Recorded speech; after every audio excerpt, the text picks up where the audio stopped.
Hello, my name is Gabby and welcome back to my channel, or if you're new here, then welcome to my channel, and in today's video I will be talking about upcoming book sequels that I am excited for. So all of the books in this video have not come out yet at the time of filming, and they are all sequels to books and series that I've already caught up on and that I know they have release dates and covers and titles and just stuff like that. And I'm mentioning that because there are some sequels to like trilogies or duologies that I know are coming out, but because I don't know like the title or anything like that yet, they're just gonna have to wait no matter how much I want to talk about them. And I'm just trying to keep this video the 2020 releases anyway, so I guess there's next time.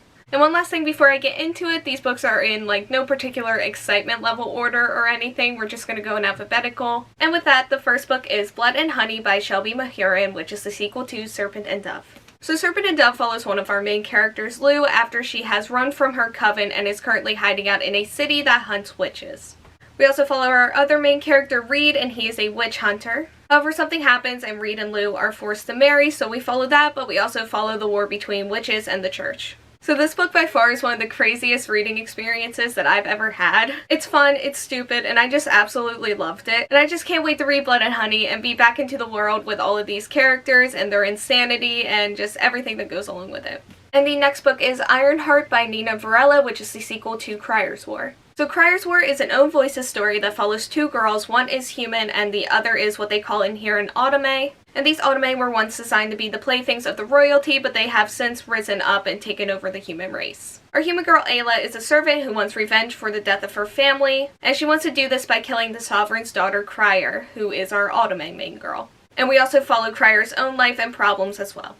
So the actual story in this book I felt was a little predictable, and there were just like a lot of aspects that I felt like I had seen before. But that being said, I thought the writing was really beautiful and it really carried this whole book for me. Other than that, I thought the world was really interesting and the characters were likable. And I'm really curious to see where the story goes for Ironheart. I'm hoping for a little more action in it. I think this one was just like a lot more of talking and prepping for a book too. So I do have some expectations going into this sequel and hopefully it comes through, but if it doesn't then the writing most likely will anyway, so I should be good. And speaking of books that I love the writing in, the next book is The Camelot Betrayal by Kiersten, which is the sequel to The Guinevere Deception. So The Guinevere Deception follows our main character Guinevere as she is about to be married to King Arthur. However, the catch is Guinevere is secretly a changeling and her real name and identity are concealed. Her task in this book is to protect Arthur from a magical threat while also navigating court politics and other queenly obligations. I already mentioned this, but the writing in here was such a big factor for me. I also really love the magical elements in here and I'm hoping to read more of that as well. Hopefully I read The Camelot Betrayal at the right time, because if not, I could definitely see some elements of this book that I'm currently kind of neutral on becoming very annoying pretty quickly.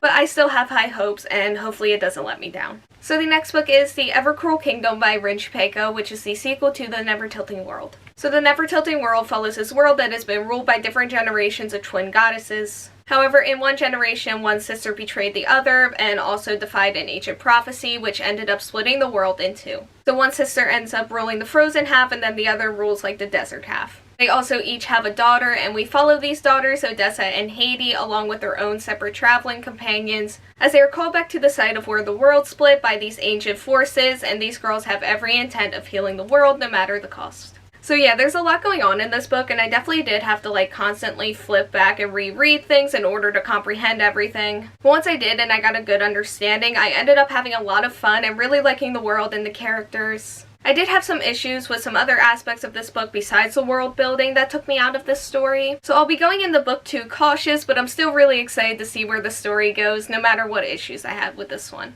So the next book is The Faithless Hawk by Margaret Owen, which is the sequel to The Merciful Crow. And this book here follows our main character Fi, who is the future chief of her crow caste. There is also a plague, and what the crows do is that when somebody is infected with the plague, they take care of the bodies, maybe even killing the people who fall ill before the plague can spread. One day the crows are called upon to collect the dead prince and his bodyguard, however the catch is that these two are actually faking their deaths. The prince then offers the crows an alliance. If they help protect him from the queen, then when he has the throne, he will protect the crows. So this is a book that I've read very recently and I was really excited for it going into it, but unfortunately I did end up struggling with it a little bit. So I'm definitely not sure I'm as excited for the sequel as I had originally hoped to be, but one of my favorite things about this series is that it's got like this gothic and eerie vibe going on, and I'm all for that, so yeah, I'm looking forward to it still, and maybe I'll have an easier time reading it than I did with this one here. So the next sequel is The Storm Rider by Kalyn Josephson, which is the sequel to The Storm Crow. So this book follows a tropical kingdom that specializes in elemental crows until it is destroyed by a neighboring kingdom. This throws our main character and Princess Thea into a very deep depression that gets worse when her sister is forced to agree to marry her off to the prince of the kingdom who destroyed their lives. However, they find this long-lost crow egg that brings them the hope that they may be able to take back their kingdom. So I'm really looking forward to this sequel more than I thought I would be. I did find the magic system to be interesting, and there were characters in here that did intrigue me as well. So going into the sequel, I am hoping to learn more about the other kingdoms besides the main two that are focused on in here. But yeah, overall I'm just really hoping for another solid read.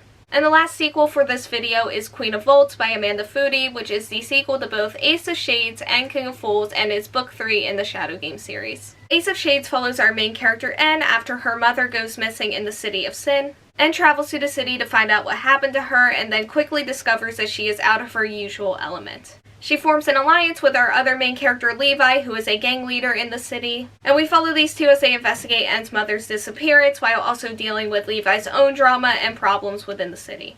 So this series has been such a weird ride for me. I liked book 1 at first, but then that feeling waned and I didn't like it so much anymore. Then I waited a year and all of a sudden I got a feeling that I wanted to read King of Fools. So I did read it and I ended up really liking it in a way that feels a lot more stable than Ace of Shades did. I just really love the world in here. I do tend to like casino and gang-like cities, but I don't know, something about this one is just apparently keeping me coming back. Overall, I'm just really curious to see where the story goes and what my thoughts are going to be on it. And I am hoping for a repeat of my King of Fools experience, maybe even better, although I don't want to get too ahead of myself on that because there's still quite a few things I don't particularly enjoy in here. But I guess we'll see. My hopes are high, but I still kind of don't know yet.